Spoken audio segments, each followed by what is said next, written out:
This is Encounters with Darkness. It's my podcast where I just kind of talk about creepy encounters that have happened to me and how those encounters have inspired me to be as creative with horror as I have been. But we are sponsored this episode, and her name is Jessica. She is an It Works consultant. So anyone who's looking to lose weight or detox, which is a must right now, everyone's focused on trying to detox their body, then you need to check out her whole little link that'll be in the description below and see how you can make your life a lot better. But we do have G. Edward Smith on the show today. He is our special guest. He is amazing, and he has published so many stories. I couldn't even count them. That's what me and him was talking about earlier. So I cannot count how many stories he has put out there, whether they're for sale or on you have your website, and you put a lot of your stories on there, don't you? Yes. Oh, yeah. So not all of them you have to spend a bunch of money to get entertainment. You can just go to his website, which will be right here, and you can click on it and be entertained for literally weeks. That's how I feel. Weeks and weeks. But Mr. Edward Smith, do you have any encounters with darkness that's happened to you?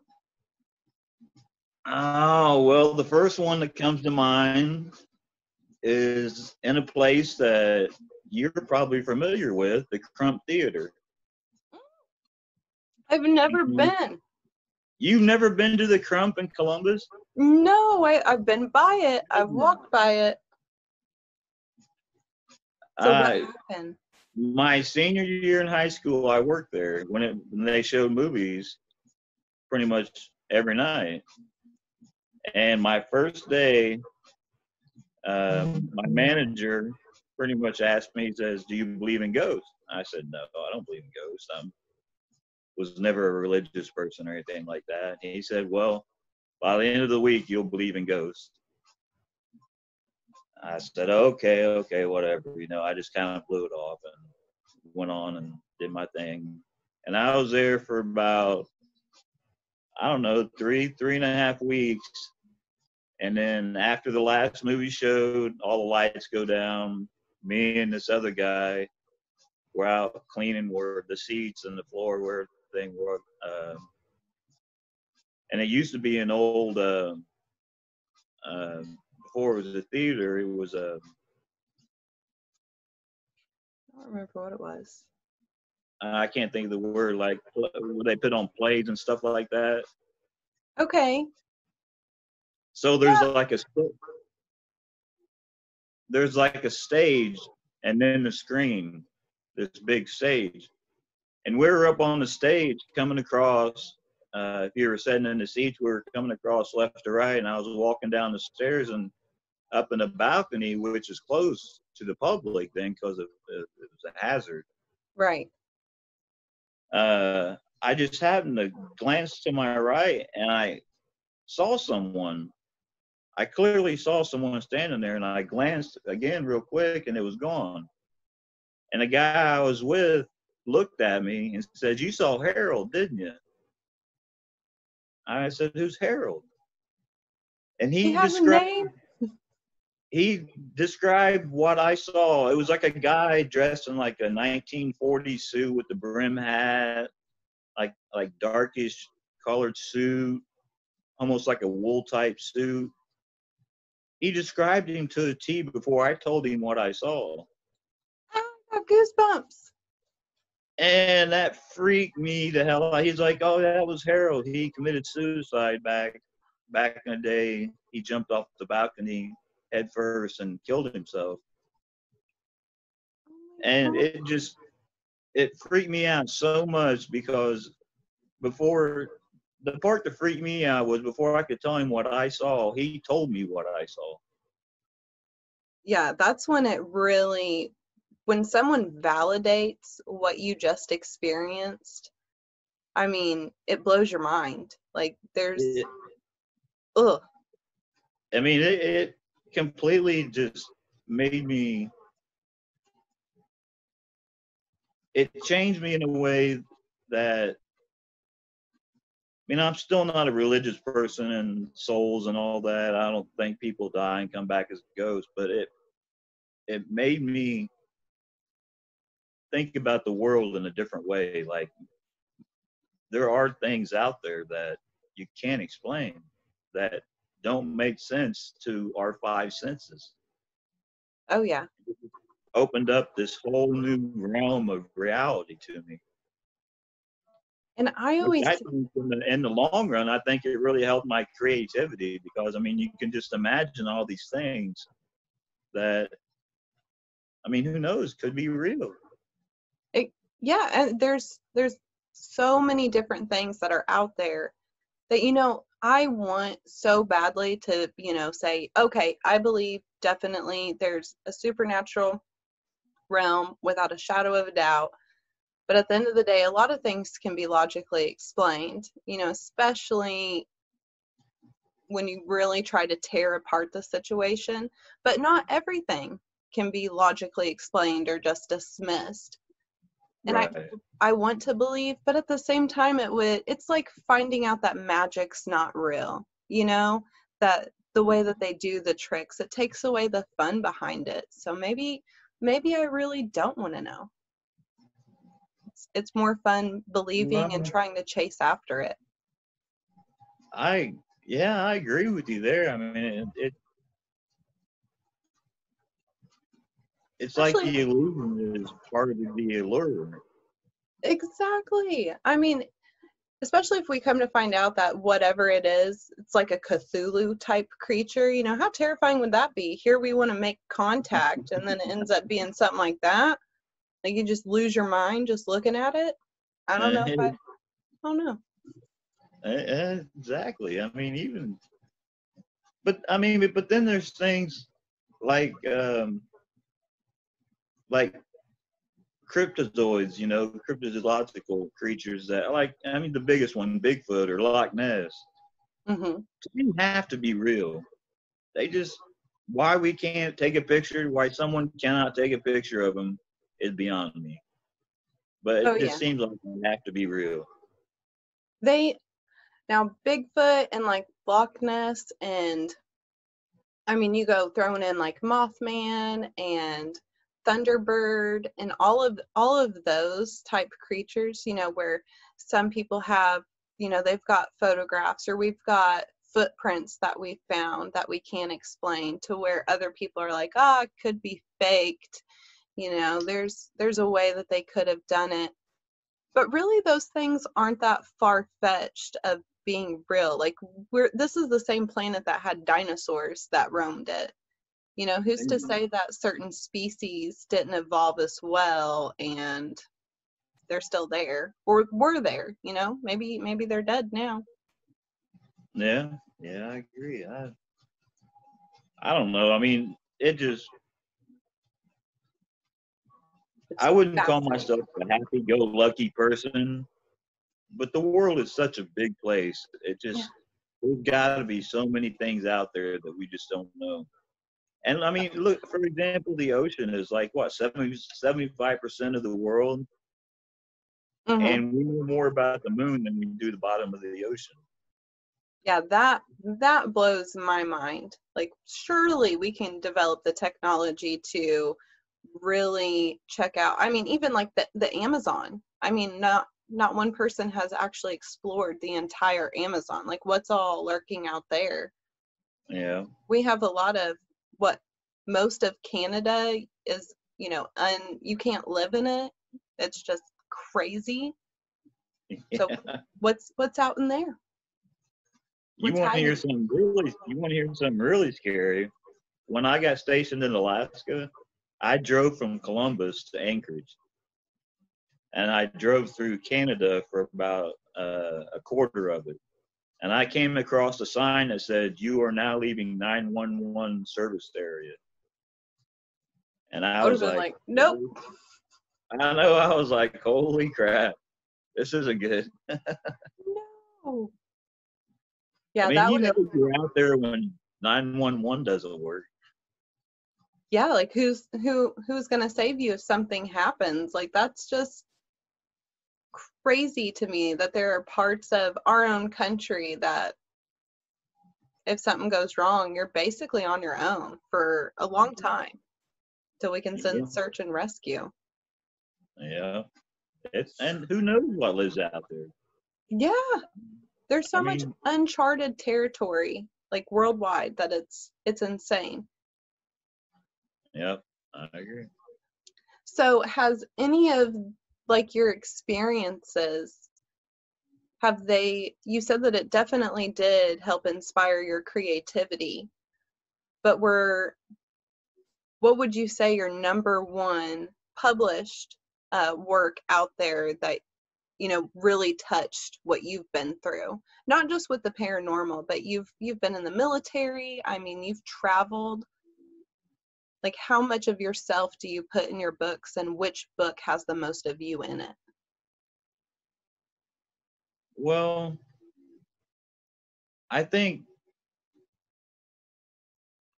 from my poetry to my first novel, and even the flash fiction and short stories, the collection, all have a part of me because I started writing after I got out of the military. I was going to school, and then I started having panic attacks, and then I started passing out, and then I started isolating, and then I lived in my head for so many years that finally I just started writing. And I think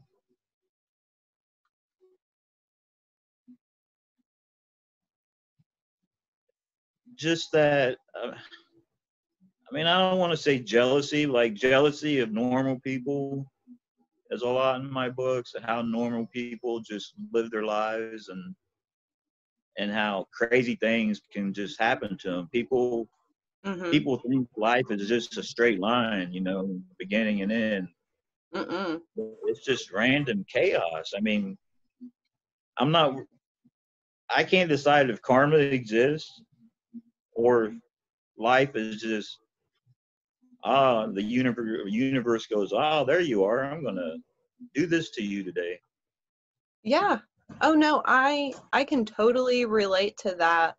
I mean, all on its own. I have a few of my own work where, like you said, it's not necessarily jealousy that fuels you, but just the unfairness that life can bring. Like they say, the good guy always finishes last, which that's not always true, but generally there's there's some truth behind that a little bit, Right. where you're too nice. It's easy for other people to manipulate someone who cares so much. And being a writer, it's fun to be able to call out, shortcomings that can happen to someone. Like you said, life is very chaotic. It's a roller coaster. It's not a straight line. Anything that goes up, it's going to come down, and it may not be it'll be eventually. It may not be right away, but it Right. will. Everyone will go through their own little crisis period. And writing for me, and sounds like for you as well, it's therapeutic. It really helps someone get out of the dark place that we can all go into, get sucked into. But yeah, Yes, no. I totally agree. It's very therapeutic. It's just, I mean, the days when I wake up and I'm just mad at the world, I can write a piece of flash fiction and Just take kill it out. every single character in it. Oh, oh yes. See, that's me. Like I cannot watch. I love scary movies. I love horror. I love scary movies, but I'm watching it like this. Like I cannot watch those gruesome, bloody scenes, or when it's building up to it, that anticipation of, this person's about to die. Like I'm the first person to get up and be like, well, I need a refill. I need to go get some more popcorn. I'll be right back. Please don't pause the movie. That's That's me, but when I'm behind the keyboard, it's different to write it versus seeing it. Like I would never go out and kill people. I would never be someone like that. But fictionally, Just wait till they make your books into a movie. You'll be sitting there and watching every second of it. like really tearing it apart, like why did they have her in that outfit? That would be me. Be like, she would never wear that. So I have read not all of your work. It is definitely on my reading list, but I have read a few of your work that you've put out there, and it is phenomenal. I mean, all the way from your poetry to like where you get into the actual stories, like they're mind-blowing. They really are. They really hit you and make you uncomfortable in the best ways possible. Like you're really forcing your readers to like face very, very dark corners of themselves. So it's relatable stuff. I encourage everyone to go and like purchase everything of his. Definitely. You won't regret it. I really appreciate that. I've always said if I wasn't a writer, I'd be the best serial killer this country's ever seen. So. I wouldn't. I'd be like very like, can you just hold still? Please don't get any blood on me. I'd be the worst serial killer in the world. I'd tell on myself, instantly turn myself in. I did a bad thing. Nah, I couldn't do that. I'd write mean notes and leave it on their door. And I'd do it again if I could. Resurrect you. Well, I got the book right over there. Like if you want to do some resurrecting. Oh. I mean, we nice. can. We can. Awesome. So, do you have any like big influencers? Like who's your favorite author that you've kind of looked up to and been like, I can do that. You know, I can. Do you have anyone like that? Well, I really like Franz Kafka. I don't know if you've read any of him. Metamorphosis is just, he's the weirdest, just strangest author that I think I've ever read in my entire life, other than like Jack Kerouac. I mean, talk about someone that knows the rules of writing and then just says to hell with them and breaks them all. Right. Oh, I admire anyone who can do that and still put out an amazing story. That's awesome. When I was in AIT, I was in Georgia in the Army. We were in the barracks and living like 4 people together in a room. And one of the guys was a big reader, and he turned me on to Dan Brown. And I read Angels and Demons, and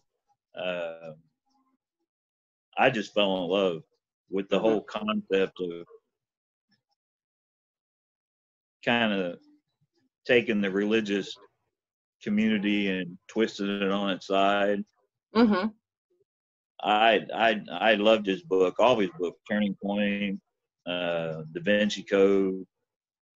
I just fell in love with him. And then Harlan Coben,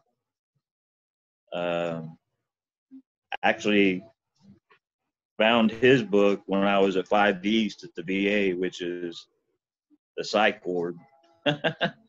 But they had a bookshelf, and they had and I forget the name of the book, but it was by Harlan Coben. He's an amazing writer. He's like the king of the twist ending. Oh yeah. Never see coming. We don't have enough of that anymore. Like that was one of, not really an author that really pushed me to just go ahead and write a story, but the fact that everything is so predictable anymore. I don't want to say everything. I don't want to like classify everything in there, but mainstream like movies and books that are out. Yeah. They're so predictable. Like I want more endings where I'm just left, mad. Like I want to be upset. I want to be so mad that I did not see that coming. That's what I like. So yeah, no, I definitely agree with him. Like, Have you ever read Gregory Maguire, uh, the Wicked series? I know that I own, but I don't like. I have so many books. Yeah, saying I I may buy books like most people buy toilet paper. exactly, yes. And I like to think most of my books have came from yard sales because I can't say no to them. Like, I'm afraid that if I don't buy those books, they're just gonna throw them away. And like, I have to be like a book saver. Like, I'm their hero. I'm And saving them from the trash. they look so good sitting on the shelf too. Even if you can only see the spine, you're just like, oh, that's my book. Yeah, yes, I have to save them. Although most of them are, if they're listening to us right now, they're very upset because a lot of them are in totes right now. Because I Uh, ran out of bookshelves. well, We I'm have to, telling you right now, my favorite movie of all time is The Wizard of Oz. And when oh, I found Wicked, it blew me away. It's called Wicked: The Life and Times of the Wicked Witch of the West, and there's 4 books in the series, and it is amazing. oh, You should definitely check it out. yeah, I'm gonna have to. I'm gonna have to go through all my totes and see if that's something that I even have. It sounds so familiar to me, but I have so many. And then I try to, you're very good on supporting the author community. Like, I can't keep up with how much support you give people, from your Twitter to Facebook to blog posts. Like, you are all about building other people up, and that's phenomenal. That, like, we need to have more authors that do that. We're all in this together, we're all after the same goal. And Well, like I told Colin, when you hooked me up, actually I met Colin from reading an interview with you that he did.